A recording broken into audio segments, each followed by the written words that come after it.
ব্যবসায়ী ভাইয়েরা সামনে আছেন, আপনাদের চোখের সামনে থাকবে। আপনারা একটু যারা ক্রেতা তাদেরকে উদ্বুদ্ধ করবেন যে এখানে একটা বক্স আছে, আপনি দিয়ে যান। এই একটা কথায় যদি মানুষ কিছু দিয়ে যায়, আপনার সব পাবেন। পারবেন তো ইনশাল্লাহ?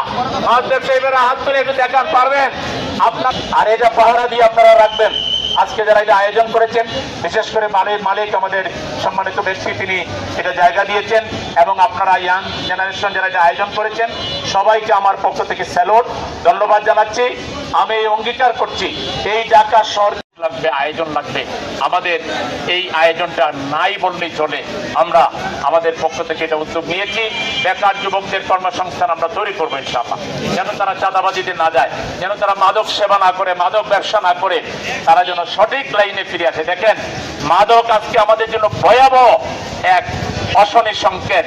আজকে যুব সমাজ, আমাদের যুবক যুবতীরা ধ্বংসের দ্বারপ্রান্তে চলে যাচ্ছে এই মাদকের কারণে। আপনি চাইলেও আপনার ছেলেকে বাঁচাইতে পারবেন না, মেয়েকে বাঁচাইতে পারবেন না। এখানে আমাদের সবাইকে সামাজিক আন্দোলনে শরীক হইতে হবে।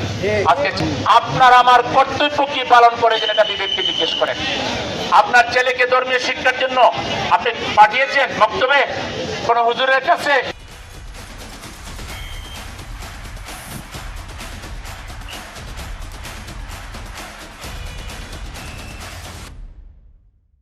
ঘরে রেখে করেন নাই তো?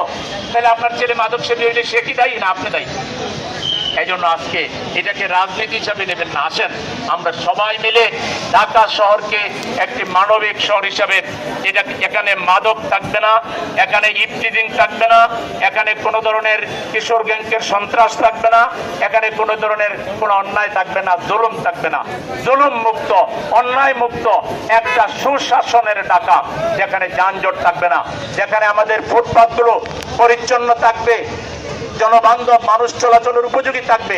তাহলে ফুটপাতে যারা ব্যবসা করে তারা কি করবে? তাদের জন্য ফুটপাতের পাশেই আধুনিক ব্যবস্থাপনার মাধ্যমে ফুটপাতও থাকবে, তাদের ব্যবসার জায়গা থাকবে।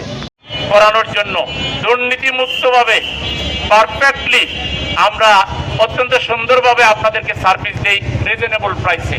আমরা শুধু গরিবের জন্য কাজ করছি না, গরিবের জন্য তো কাজ করছি, সাথে আমরা সকল শ্রেণী পেশার মানুষের সেবার জন্য নিয়োজিত হয়েছি। আমরা আমাদের এই ঢাকাকে দুর্নীতি মুক্ত করব। আমরা আমাদের এই ঢাকাকে আমরা একটা সেবা নগরী হিসাবে, মানবিক নগরী হিসাবে আমরা গড়ে তুলবো ইনশাআল্লাহ।